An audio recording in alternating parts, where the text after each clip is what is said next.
So good evening to one and all. Very good evening aspirants. Good evening. आजच्या या evening सेशनमध्ये सर्वांचं पुन्हा एकदा स्वागत आहे. तर एस्पायरंट्स, आजच्या या लेक्चरमध्ये आपण HAP मधून नेक्स्ट चॅप्टरला पुढे प्रोसीड करतोय and that is called as a digestive system. So digestive system ही एक इम्पॉर्टंट सिस्टम आहे aspirants. Whatever the food we have so taken, किंवा जे काही फूड आपण घेतोय, सो हे फूड सर्व कॉम्प्लेक्स फॉर्ममध्ये असतं. कॉम्प्लेक्स इन द सेन्स की हे food large molecular weight substances असतात सर्व, आणि हे डायरेक्टली आपल्या सिस्टमिक सर्क्युलेशनमध्ये एंटर नाही होत.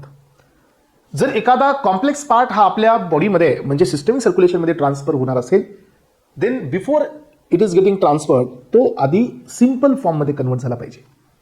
याचा अर्थ की जोपर्यंत सिंपल फॉर्म जनरेट होत नाही तोपर्यंत बॉडीमध्ये ॲब्झॉर्प्शन होत नाही.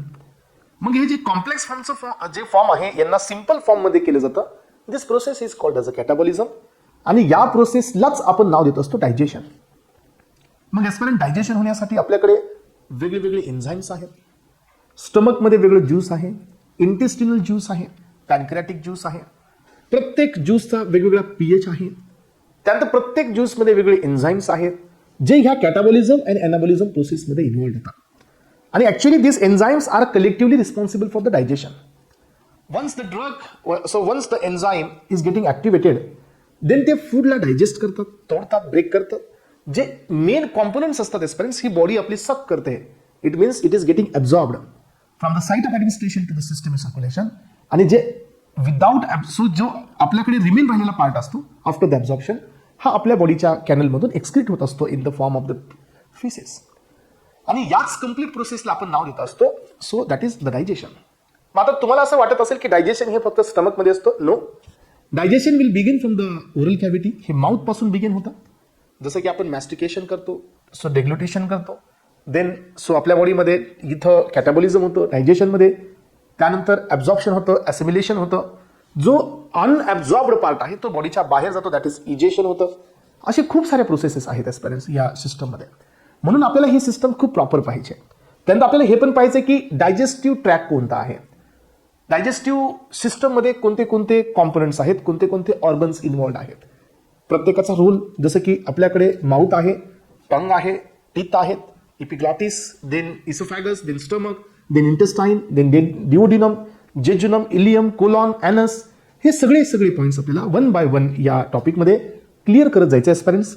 मग या सिस्टमला स्टार्ट करण्याआधी सो आपण थोडंसं या सिस्टमबद्दल काय पाहूया, एक डायग्रामॅटिक प्रेझेंटेशन पाहूया, जेणेकरून तुम्हाला ही सिस्टम अजून थोडी क्लिअर होईल. आणि हे डायग्रामॅटिक प्रेझेंटेशन तुम्हाला क्लिअर करून देईल की डायजेस्टिव्ह सिस्टम ही रिलेटेड आहे कोणत्या कोणत्या कॉम्पोनंट सोबत. तर तुमच्यासमोर ही एक डायग्राम आहे एस्पेरंट्स, ज्याच्यामध्ये तुम्ही थोडंसं याला कोरिलेट करू शकता. सी, इथं आहे आपली ओरल कॅव्हिटी, याच्या पुढे असते ही nasal cavity. Oral cavity, nasal cavity एक लोकेशनला म्हणजे फॅरिंग्सला, सो ही कॉमन पॅसेज होऊन जातो. यानंतर आपल्या या माउथमध्ये टंग आहे, जे डायजेस्टिव्ह सिस्टमचा पार्ट आहे. माउथमध्ये टीथ आहेत, जे डायजेस्टिव्ह सिस्टमचा पार्ट आहे. यानंतर माउथमध्ये सलायव्हरी ग्लँड्स आहेत. आपल्याकडे 3 प्रकारचे सलायव्हरी ग्लँड्स असतात एस्पेरंट्स. दिस इज द पॅरोटिड ग्लँड्स, जे या साईडला असतो. सेकंड असतो सबलिंगल ग्लँड्स, जो बिलो द टंग असतो. आणि यानंतर असतो तुमचा सब मॅन्डिब्युलर ग्लँड, जे ह्या सब मॅन्डिबल साईडला असतो. असे 3 सलायव्हरी ग्लँड्स आपल्या माउथमध्ये असतात. They are having the function actively involve in the digestion, salivary secretion. तुम्हाला माहिती आहे की वन बाईट सो आपण जे घेत असतो त्यांना आपण सो खूप जास्त वेळेला मॅस्टिकेट करतो, ब्रेक करतो, मेकॅनिकल ब्रेकिंग करतो फॉर द 32 टाइम्स. आणि याचं रिझन आहे पेरेंट्स, 32 टाइम्स का चेव करायचं आहे, याचं कारण आहे की मॅक्सिमम फूड सोबत सलायवा मिक्स व्हावी. आणि सलायवा मिक्सिंग झाल्यानंतर काय होत असतं की प्रॉपर डायजेशन होतं. Because saliva contain mucin, saliva contain some digestive enzymes. त्यामुळे यानंतर मग आपण इथं आलो. इथून सुरी हे तुमचा लॅरिंग्स हा झाला रेस्पिरेटरी सिस्टमचा पार्ट, जो पाठीमागच्या लेक्चरमध्ये पण पाहिलाय. तर ही लेक्चर तुम्ही पाहून घ्या. यानंतर हा जो पार्ट आहे एस्पेरंट्स, ही जी पाईप आहे, दिस इज अवर फूड पाईप. तर हा असतो इसोफॅगस. यानंतर हे असतं स्टमक. स्टमक हे एक जे शेप्ड ऑर्गन आहे. या स्टमकमध्ये अशा लाइनिंग असतात एस्पेरंट. This is called वुगी. ह्या स्टमकमध्ये काही ग्लँड्स आहेत जे सिक्रिशन करतात वेगवेगळे कॉम्पोनंट्स, ते आपण पाहणार आहोत. या स्टमकच्या नंतर या ठिकाणी असतो तुमचा end part of the stomach. हा पायलोरस पार्ट असतो स्टमकचा. This is cardiac region. Oesophageal sphincter असतं इथं. आणि हा जो जे शेप्ड, सो स्टमकच्या नंतरचा जो सी शेप्ड ऑर्गन असतो, this is the first part of the small intestine and that is duodenum. तर हा डिओडिनम असतो एस्पेरंट. आणि ह्या डिओडिनमच्या साईडला पॅनक्रिया असतो.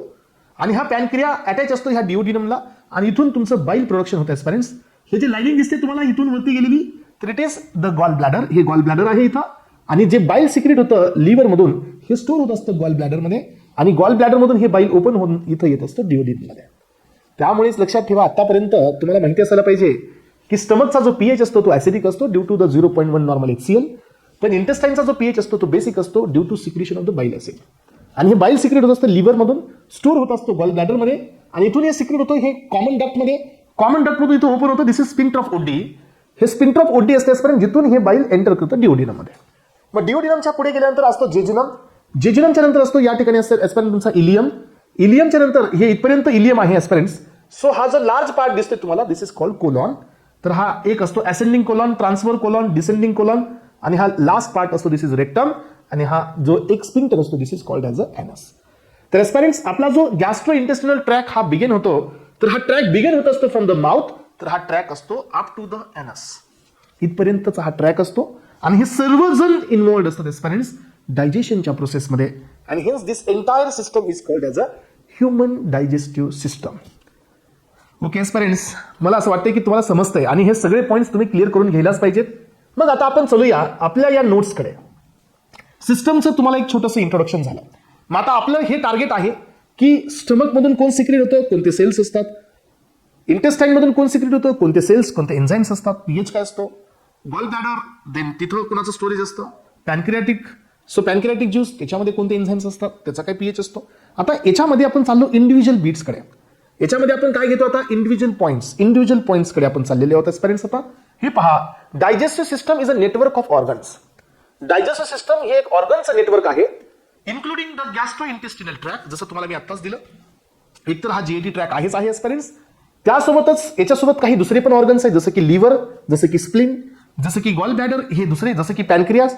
This is not the part of the digestive system, but it is involve in the digestion. त्यामुळे असं देण्यात आलेलं आहे, including the gastro intestinal track.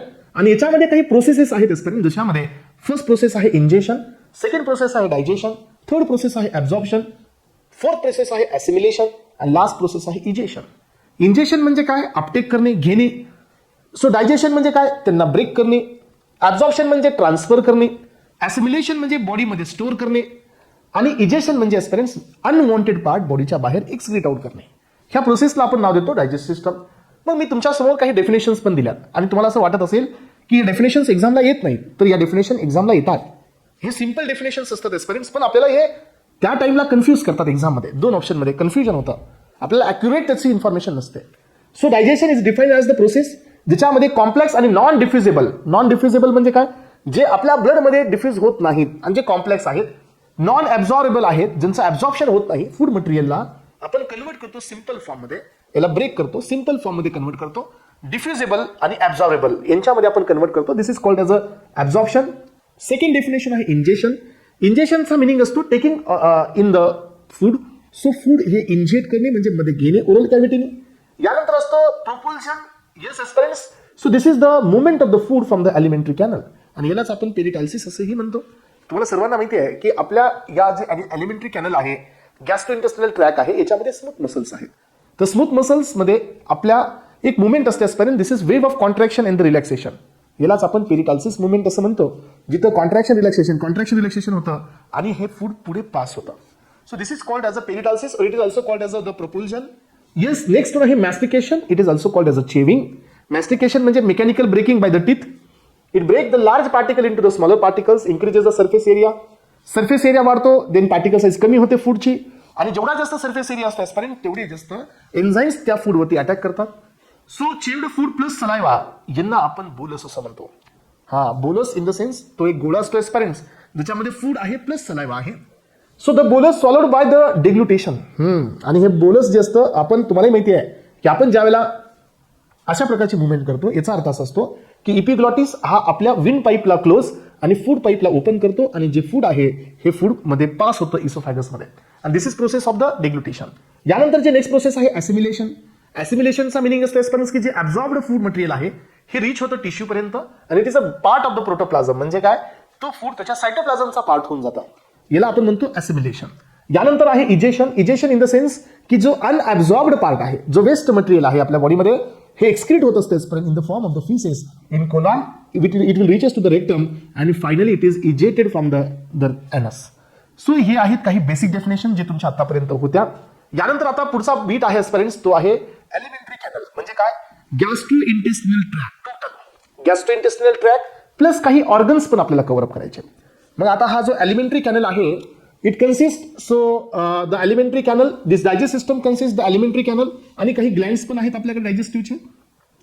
यामध्ये एलिमेंटरी कॅनल हा किती मीटर लॉंग आहे, तर 8 to 10 मीटर लॉंग आहे फ्रेंड्स. याच्यामध्ये पहा, सो बुकोफॅरिंजियल कॅव्हिटी आहे, इसोफॅगस, स्टमक, इंटेस्टाईन आणि लार्ज इंटेस्टाईन, एवढे कॉम्पोनंट्स कुठे असतात? Elementary canal. म्हणजे काय?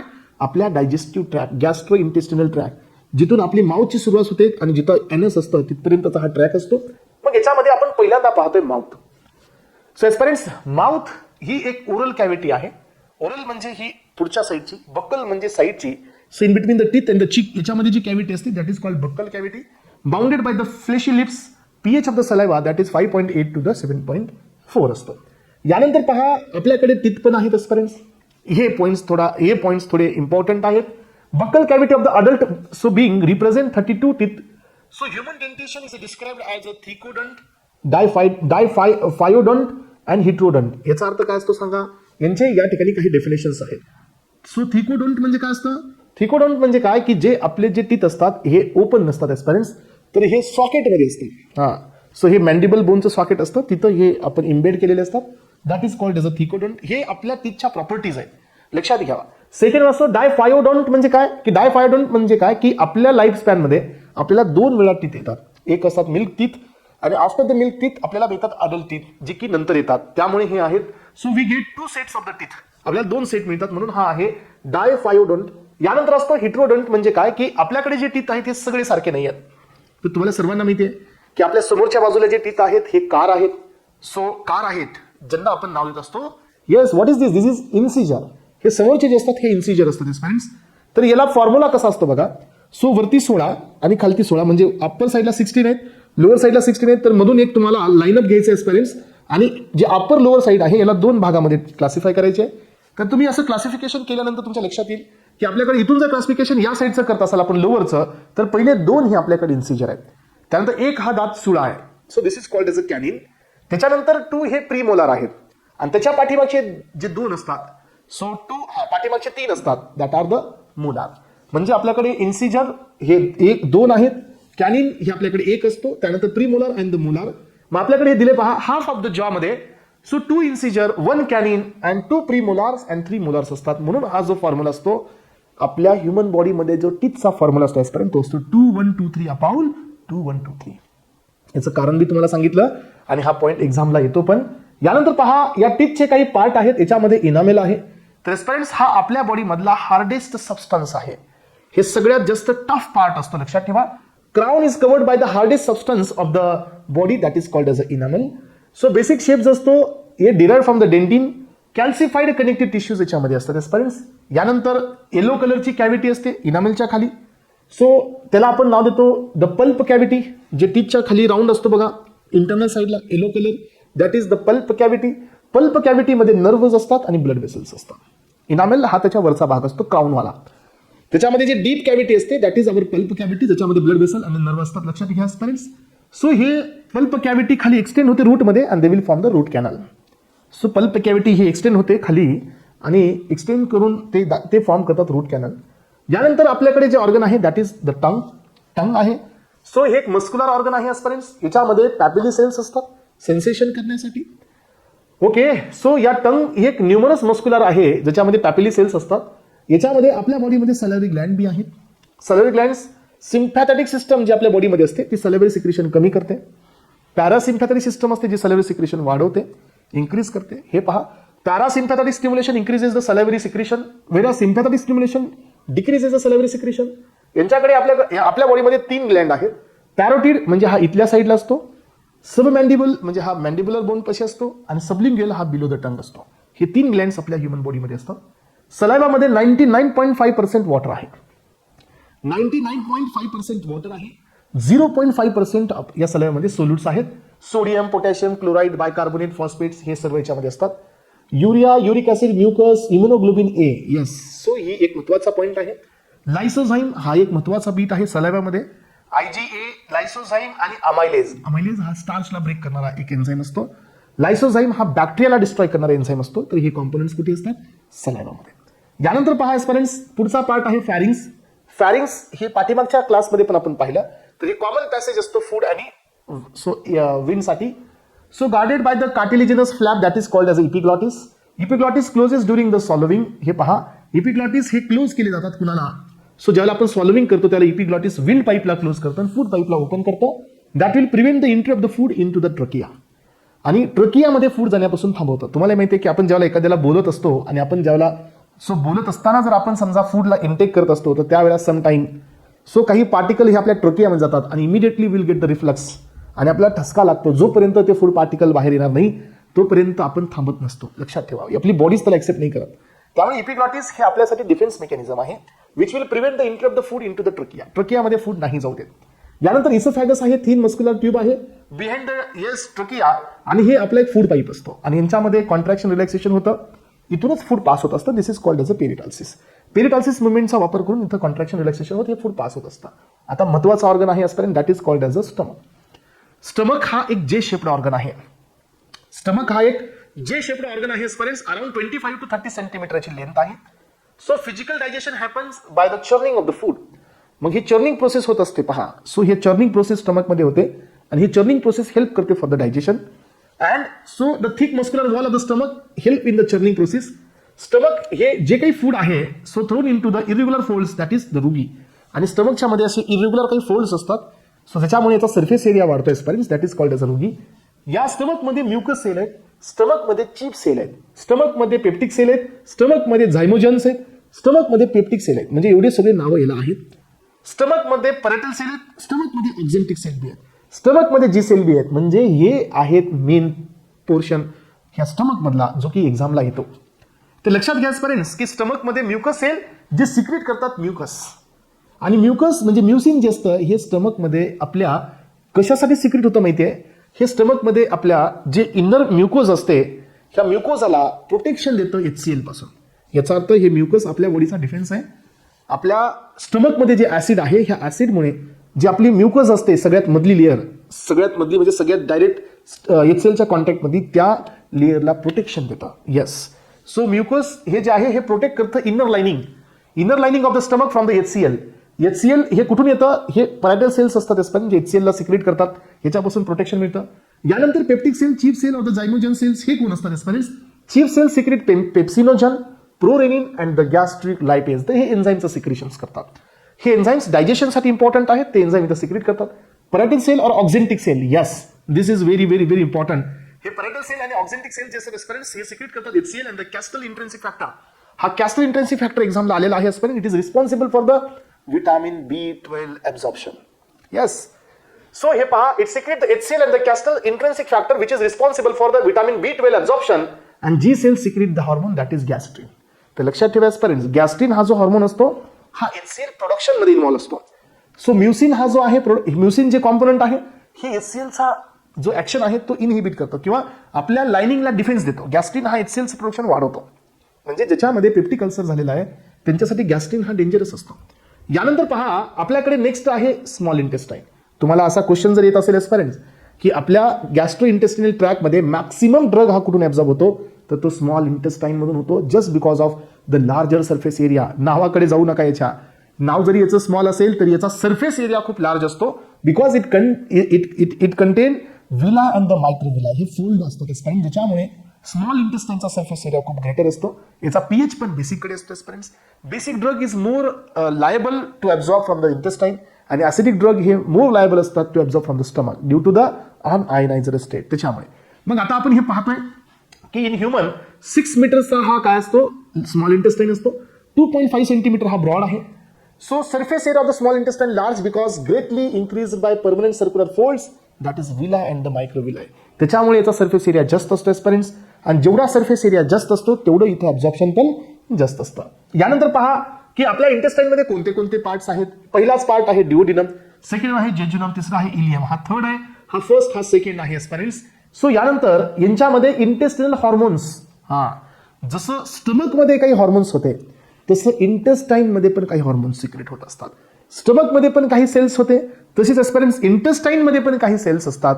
मग आता आपण पाहतोय यामध्ये पहिला सेल आहे that is S cell. S cell secrete the secretin hormone. हा, सो हा सिक्रेटिन हॉर्मोनला सिक्रेट करतोय. त्यानंतर असतो CCK cell. CCK cell will secrete the cholecystokinin. तर हा पण एक हॉर्मोन आहे एस्पेरेंट्स.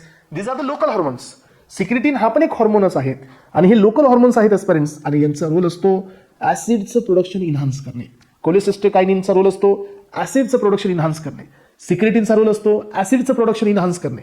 गॅस्ट्रिनचा रोल असतो ऍसिडचं प्रोडक्शन इन्हान्स करणे. आतापर्यंत आपण फक्त म्युसिनच पाहिला आहे किंवा म्युकसच पाहिलाय जो ऍसिडच्या अगेन्स्टमध्ये डिफेन्स देतोय. बाकी हे सगळे इन्हान्सरच आहेत.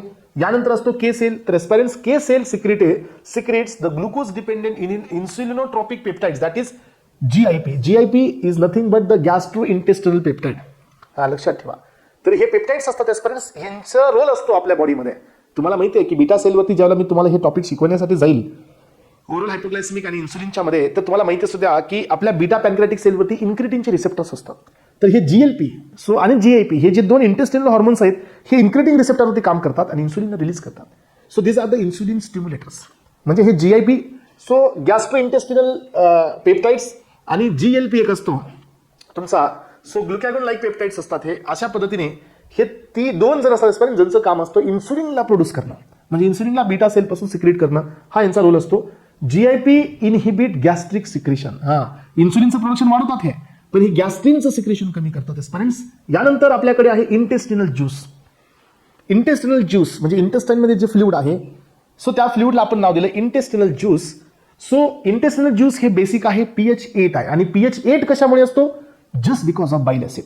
बाईल acid secreted by the liver stored in gall bladder आणि तिथून हे ओपन होत असतं कॉमन डक्टमध्ये आणि तिथून हे स्पिंक्टर ऑफ ओडीकडे जातं आणि तिथून हे ड्युओडेनममध्ये येतं. ओके, तर याचा pH असतो 8. It consist water, amylase, dipeptidase, lipase, nucleases. So trypsinogen, so chymotrypsin हे सगळे एन्झाईम्स याच्यामध्ये असतात. यांना ऍक्टिवेट केलं जातं एंटरोकायनेजनी which are the proteolytic enzyme. हे सगळे प्रोटीनस असतात तर यांना ऍक्टिवेट केलं जातं, हे इनॅक्टिव्ह फॉर्ममध्ये असतात. Pancreatic juice help in the digestion of the proteins, lipids and the fats. Opening of the hepatopancreatic duct is guarded by the sphincter of Oddi. हा, तुम्हाला माहिती असू द्या की जो आपला डिओडिनम असतो या डिओडिनम मध्ये हा पॅनक्रिया असतो. मग ह्या पॅनक्रियाचा डक्ट आणि गॉल ब्लॅडरचा डक्ट इथं डिओडिनम मध्ये ओपन होतो and this opening is so guarded by इथे एक सो स्पेशल स्ट्रक्चर असतं that is called as a sphincter of Oddi. तर हे एक महत्वाचा बीट आहे. So known as a sphincter of the hepatopancreatic ampulla. याला दुसरं नाव असंही आहे हिपॅटोपॅनक्रियाटिक एम्पुला. यानंतर आता आपल्याकडे आहे बाईल. बाईल इज सिक्रेटेड बाय लिव्हर. हा, काही जणांना असं वाटतं की बाईल हे गॉल ब्लॅडर पासून होतं. बेटा, गॉल ब्लॅडर हे बाईलचा स्टोरेज डिव्हाइस आहे. दिस इज नॉट द सिक्रेटर. बाईल हे सिक्रेट होत असतं लिव्हरमधून. हेपॅटोसाइट्स कोण असतात? लिव्हर मधले सेल्स. तिथं हे सिक्रेट होतं आणि तिथून हे स्टोर होतं गॉल ब्लॅडरमध्ये, तिथून हे डिओडिनम मध्ये जातं. So via sphincter of Oddi. Store in the gall bladder. pH असतो 8. 500 to 1000 ml पर डे हे आपलं सिक्रेशन असतं एस्पेरेंट्स. याच्यामध्ये वॉटर आहे, मिनरल आहे, साल्ट आहे, म्युकस आहे, बाईल साल्ट आहे आणि हे पहा सोडियम टोरोकोलेट, सोडियम ग्लायकोकोलेट. तर aspirants this are the surfactant. तर हे सर्फॅक्टंट बी असतात. हा, तर हे आपल्या बॉडीमधले एंडोजिनस सर्फॅक्टंट आहे. सो यानंतर पहा बाईल पिगमेंट्स बी असतात आणि बाईल पिगमेंट्समध्ये बिलिरुबिन हा खूप मेन आहे. बिलिरुबिन लक्षात ठेवा. येस, याचं एक इम्पॉर्टंट कॉन्ट्राइंडिकेशन असतं. Bilirubin and sulphonamide. Yes, bilirubin and sulphonamide. If any pregnant woman has taken the sulphonamide, so bilirubin हा प्लाझ्मा प्रोटीनला बाउंड असतो. तर सल्फोनामाइड त्याला डिस्प्लेस करतो. Then the bilirubin will crosses the placenta and enter into the neonatal brain and that may be leads to the kernicterus. तर bilirubin हा एक yellow pigment असतो, तुम्हाला माहिती आहे. सो आजकाल आपण म्हणतो कावीळ. Yes, so it is just because of increasing the concentration of bilirubin in the blood. हे ऑलरेडी बाउंड असतं, इनॅक्टिव्ह असतं. महत्वाचं आहे हे पिगमेंट असतो हा येलो कलर. कोलेस्टेरॉल एक आहे. The function importance in the आता याचं जे फंक्शन आहे या बाईलचं इम्पॉर्टंट आहे. हे bile absorption of the fat soluble vitamins and the fatty acids. हा, fat soluble vitamins and the fatty acids हे याच्याने ऍब्झॉर्ब होतात. कोलॉन हा एक तुमचा लास्टवाला पार्ट असतो. सो शेवटचा पार्ट असतो लार्ज इंटेस्टाईनचा. कोलॉन एक ट्यूब लाईक स्ट्रक्चर आहे. Ascending, transverse and descending colon आपल्याकडे आहेत. यानंतर शेवटचा पार्ट आहे रेक्टम. टेम्परली स्टोअर करतं अनडायजेस्टेड वेस्ट. जे आपल्या बॉडीमध्ये अनडायजेस्टेड वेस्ट असतं हे कोलॉनमध्ये स्टोअर होतं. कोलॉनच्या पुढे रेक्टम असतं, तिथेही स्टोअर होतं आणि upon getting reflex by the autonomic nervous system हे एक्सपेल आउट केलं जातं. सो हे वेस्ट मटेरियल इथं स्टोअर केलं जातं आणि it is egested out through the anus. इथून हे बाहेर फेकलं जातं by anus. Bacterial action break down the dipeptidase remain in the faeces. आणि लक्षात ठेवा, सो जे वेस्ट मटेरियल आहे, ह्युमन वेस्ट आहे, याचा जो बॅड स्मेल असतो हा कशामुळे असतो? सो ह्युमन वेस्टचा जो बॅड स्मेल असतो हा असतो या कॉम्पोनंट्समुळे. Ammonia, indole, yes. So indole आहे एस्पेरन्स, हे थोडंसं वर्ड मिस्टेकने आला असेल. सो इंडोल आणि त्याचे काही डेरिव्हेटिव्ह असेल, हे हायड्रोजन डायसल्फाइड, महत्वाचा आहे हा हायड्रोजन डायसल्फाइड. याच्यामुळे या ठिकाणी this primarily responsible for the odour of faeces. आपल्या वेस्ट मटेरियलचा जो बॅड ऑर्डर असतो तर ह्या 3 कॉम्पोनंटमुळे असतो. एक अमोनिया, इंडोल लाईक डेरिव्हेटिव्ह, त्याचे काही डेरिव्हेटिव्ह आहेत, आणि हायड्रोजन सल्फाइड. तर हे आहेत ज्यांच्यामुळे बॉडीमधल्या वेस्ट मटेरियलचा बॅड ऑर्डर येतो. शेवटचा पॉईंट आहे anus. This is a terminal part of the gastrointestinal tract. हे ओपनिंग करतं एलिमेंटरी कॅनल, रेग्युलेट करतं opening closing of the alimentary canal. Expel the faecal matter. So जे फिकल मॅटर आहे हे बॉडीमधून एक्सपेल आउट होतं, इथून बाहेर पडतो. याला आपण एकतर इजेक्शन म्हणूया. So it is also called as a defecation. So हे पण एक महत्वाचा शब्द आहे, लक्षात ठेवा. सो यामध्ये किंवा डेफिकेशन म्हणजे काय, जिथून बॉडीच्या बाहेर एक्सपेल आउट होतो वेस्ट मटेरियल. यानंतर आपल्याकडे नेक्स्ट पार्ट आहे लिव्हर. तर तुम्हाला माहिती असू द्या पेरेंट्स, लिव्हर हा आपल्या बॉडीमधला सगळ्यात जास्त कॉन्ट्रीब्युशन देणारा पार्ट असतो for the metabolism. Largest metabolising organ जर कोण असेल आपल्या बॉडीमध्ये तर तो लिव्हर असतो. लिव्हर हा लार्जेस्ट ग्लँड पण आहे आपल्या बॉडीचा. एक्झोक्राईन बरं का, this is not the endocrine, exocrine gland आहे. सायनोसाइट्स, फॅगोसायटिक सेल्स याच्यामध्ये प्रेझेंट असतात, that is called as a Kupffer cells. तर हा बी क्वेश्चन एक्झाम मध्ये येतो, लक्षात घ्या. कुफर सेल्स हे प्रेझेंट असतात लिव्हरमध्ये. आलं लक्षात, लिव्हरमध्ये प्रेझेंट असतात हे. सो बाईल ज्यूस, हे बाईल ज्यूस आपण पाहिले, बाईल पिगमेंट याच्यामध्ये असतात, ते आपण घेतल्यावरती आपलं झालेलं आहे. सो हे इथून सिक्रेट होत असतं. याचं फंक्शन बघा. So liver is also involved in the synthesising the vitamin A, D, E, K, vitamin B12. So liver produces some proteins, prothrombin, fibrinogen, हे क्लॉटिंग फूड आहेत. Kupffer cells is very essential for the detoxification process. मी तुम्हाला आधी सांगितलं लिव्हरचा main role आहे मेटाबॉलिझमचा, आणि ह्या metabolism मध्ये कुफर सेल्स असतात जे ऍक्टिव्हली इन्वॉल्ड असतात फॉर द मेटाबॉलिझम. मेन आहे हा. सो जे या ठिकाणी डिटॉक्सिफिकेशन प्रोसेसला स्टॉप करतात, डिस्ट्रक्शन ऑफ ओल्ड आरबीसी याला रेग्युलेट करतात. जे ओल्ड आरबीसी आहेत यांना डिस्ट्रॉय करतात. यानंतर आपल्याकडे आहे पॅनक्रिया. तर पॅनक्रिया हा जो आहे एस्पेरेंट्स, तर हा एक लीफ शेप्ड हिटेरोक्राइन ग्लँड आहे. So present in the gap formed by the bend of the duodenum under the stomach. So जे बेंड आहे ड्युओडिनमचं त्याच्यामध्ये जो थोडासा गॅप असतो तिथं हे पॅनक्रिया प्रेझेंट असतो. पॅनक्रियामध्ये आयसलेट आहे, आयसलेट ऑफ लँगरहॅन्स. याच्यामध्ये अल्फा, बीटा आणि डेल्टा असे सेल्स असतात. Alpha cell secrete glucagon, beta cell secrete insulin आणि डेल्टा सेल सिक्रेट सोमॅटोस्टॅटिन. हे एक असतो हायपोग्लायसेमिक, दुसरे 2 असतात हायपरग्लायसेमिक. हे आपण कुठं पाहिलं तर हे आपण एस्पेरेंट्स एंडोक्राइन सिस्टम मध्ये कव्हर अप केलेलं आहे. यामध्ये glucagon, insulin together control the blood sugar level. So पण हे ग्लुकॅगोन हायपरग्लायसेमिकच असतं, इन्सुलिन हे हायपोग्लायसेमिक असतं. Somatostatin inhibit the glucagon and the insulin, हे हायपरच असतं. हे बी हायपर आहे, हे हायपो आहे. यानंतर पहा एस्पेरेंट्स की एलिमेंटरी कॅनल मध्ये किती लेयर्स असतात. एलिमेंटरी कॅनल म्हणजे काय, जो आपला हा जो ट्रॅक आहे याच्यामध्ये लेयर असतात. पहा, म्युकोजा, सबम्युकोजा, सेरोसा, मस्क्युलॅरिस. सो हे पहा, म्युकोजा, सबम्युकोजा, मस्क्युलॅरिस आणि सेरोसा. सेरोसा ही सगळ्यात बाहेरची असते, मस्क्युलॅरिस ही सेरोसाच्या मधून असते, आणि मस्क्युलॅरिस मध्ये स्मूथ मसल्स असतात. लक्षात ठेवा, ह्या स्मूथ मसल्स याच्यात असतात आणि हे असतात कॉन्ट्रॅक्शनसाठी रिस्पॉन्सिबल. सेरोसा ही सगळ्यात बाहेरची, सबम्युकोजा, म्युकोजा सगळ्यात इनर असते, डायरेक्टली ऍसिडच्या कॉन्टॅक्टमध्ये असते. मग एस्पेरेंट्स आपल्याकडे काही जीआयटीचे डिसऑर्डर्स आहेत, म्हणजे न्यूट्रिशनल डिफिशियन्सी किंवा न्यूट्रिशनल प्रॉब्लेममुळे होणारे काही प्रॉब्लेम्स. मग यामध्ये जो पहिला प्रॉब्लेम आहे दॅट इज द क्वॉशवर्कर. हा एक डिसीज आहे एस्पेरेंट्स. सो क्वॉशवर्कर म्हणजे काय की प्रोटीन डिफिशियन्सी डिसऑर्डर आहे. बॉडीमध्ये जर प्रोटीनची डिफिशियन्सी असेल तर हा प्रॉब्लेम होतो. सो यानंतर आहे तुमचा मार्सोमस. हा जो आहे हा पण प्रोटीन डिफिशियन्सीचाच प्रॉब्लेम असू शकतो. प्रोलॉंग्ड प्रोटीन एनर्जी माल न्यूट्रिशन म्हणजे काय, माल न्यूट्रिशन म्हणजे पुन्हा डिफिशियन्सी.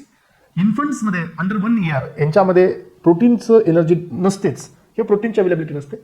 इनडायजेशन म्हणजे काय, over eating. Inadequate enzyme secretion, जास्त जर आपण फूड घेत असाल बॉडीमध्ये एन्झाईमच नाही आहेत, स्पायसी फूड घेताय, एन्झायटी आहे, त्यामुळे ॲब्डॉमिनमध्ये डिस्कम्फर्ट होतो, आणि जे फूड आपण घेतलेलं आहे त्याचं डायजेशन होत नाही. यानंतर असतं constipation. When the frequency of the defecation yes so reduced less than once per week. याचा अर्थ काय की जे एक्सक्रिशन आहे आपल्या बॉडीमध्ये हे वीक मधून एकदाच किंवा दोनदा, एकदाच, less than 1. So it is called constipation, म्हणजे पोट सारखं जाम राहणे. म्हणजे काय की जे आपल्या स्टमकमध्ये जे वेस्ट मटेरियल आहे हे बाहेर एक्सपेल आउट न होणे. ॲनोरेक्झिया, लॉस ऑफ द ॲपेटाईट, भूक न लागणे. यानंतर पहा, सो हिमॅटेमेसिस म्हणजे काय की ओमिटिंग मध्ये ब्लड येणे, right. Describe as a coffee grounds म्हणजे काय की हे जो ओमिट आपण करत असाल त्याच्यामध्ये ब्लडचं कॉम्पोनंट्स आपल्याला दिसणे. गॅस्ट्रिक अल्सर म्हणजे काय स्पर्यंत की एचसीएलचं प्रोडक्शन वाढणे, एचसीएलचं प्रोडक्शन इन्क्रीज होत या ठिकाणी काय होऊ शकतं, गॅस्ट्रायटिस होऊ शकतो, इन्फ्लामेशन होतं, मधल्या साईडने उंड तयार होतात. सो गॉल स्टोन म्हणजे काय की कोलेस्ट्रॉलचे क्रिस्टल्स तयार होतात गॉल ब्लॅडरमध्ये. This is not the kidney stone. जसं किडनी स्टोन असतो तसं ते गॉल स्टोन असतो आणि हे गॉल ब्लॅडरमध्ये डिपॉझिट होतो, हे फॅट स्टोन असतं. सो त्यानंतर लायथोट्रायप्सी म्हणजे काय की हे एक शॉक वेव्ह आहेत use to break the gallstone smaller pieces, जेणेकरून हे डिओडिनममध्ये येतील आणि इथून बाहेर जातील. ही एक टेक्निक आहे. हे गॉलस्टोनला रिमूव्ह करण्याची एक टेक्निक आहे, दॅट इज लिथोथ्रॅप्सी. त्यानंतर आहे हिपॅटायटिस. सो हिपॅटायटिस हे एक व्हायरल इन्फेक्शन आहे लिव्हरमध्ये. हिपॅटायटिस बी, हिपॅटायटिस ए, हिपॅटायटिस सी व्हायरस. याच्यामुळे काय होतं की लिव्हरमध्ये इन्फेक्शन होतं. स्पर्यंट्स लिव्हरमध्ये इन्फेक्शन होताना पहिला मिळतं. त्यानंतर असतं GERD. हा थोडा मेन आहे. GERDचा अर्थ असते स्पर्यंट्स गॅस्ट्रो इसोफॅजियल रिफ्लक्स डिसऑर्डर्स और डिसीजेस. हा GERD. तर याच्यामुळे काय होतं की जो आपला स्टमकचा खालचा भाग असतो ना तो कॉन्ट्रॅक्ट होतो आणि अप्पर साइड रिलॅक्स होते आणि वॉमिटिंग होते. That is gastro oesophageal reflux diseases असतात हे GERD. So lower oesophageal sphincter fail to close adequately after the food has been enter in to the stomach. Stomach contain can be reflex portion of the oesophagus. म्हणजे खालचं lower oesophageal पायलोरस sphincter आहे हे बंद होतं आणि stomach मधलं content खाली descend न होता हे वापस येतं. हर्निया. हर्निया काय असतं माहितीये का तुम्हाला? हा तर aspirants hernia in the sense की आपल्या ॲब्डॉमिनल साईडला एअर बबल्स येणे. So any part of the digestive track तिथं एअर बबल तयार होणे, that is called hernia. So protrusion of the part of the organ through the membrane cavity wall of the abdominal cavity. इथं कुठेतरी air bubble तयार होतात, म्हणजे काय air deposition होतं, आपल्याला ते काढावं लागतं. हार्ट बर्न म्हणजे काय स्पर्यंट्स की जळजळ करणे, इरिटेशन होणे. सो येस, हा जो तुमचा इसोफॅजियल पार्ट असतो ना ते कधी कधी पित्तामुळे पहा जळजळ होते, that is what the burning sensation.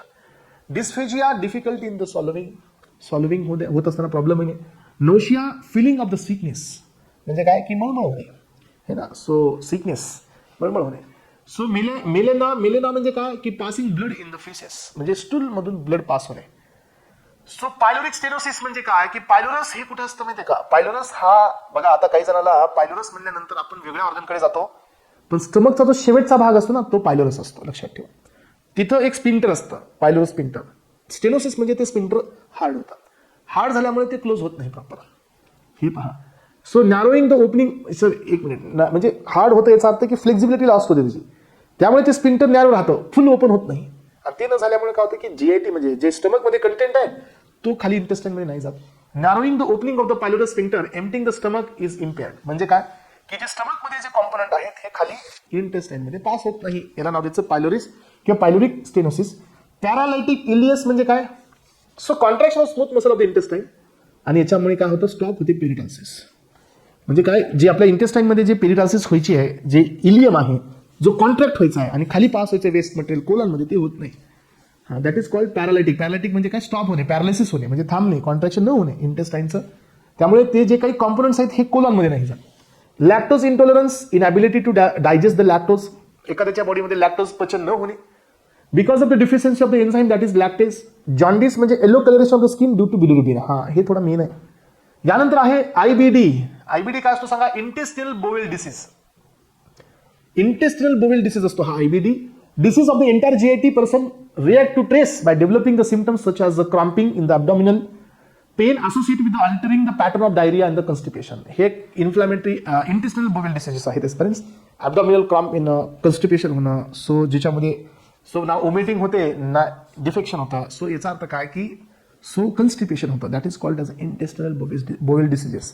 आणि हे सगळं झाल्यानंतर स्पर्यंट्स हा आपला टॉपिक इथं संपलेला आहे. या टॉपिकचं नेम होतं बॉडीमध्ये असणारा कोणता system? Digestive system aspirants. So hopefully हा डायजेस्टिव्ह सिस्टम तुम्हाला समजला असेल.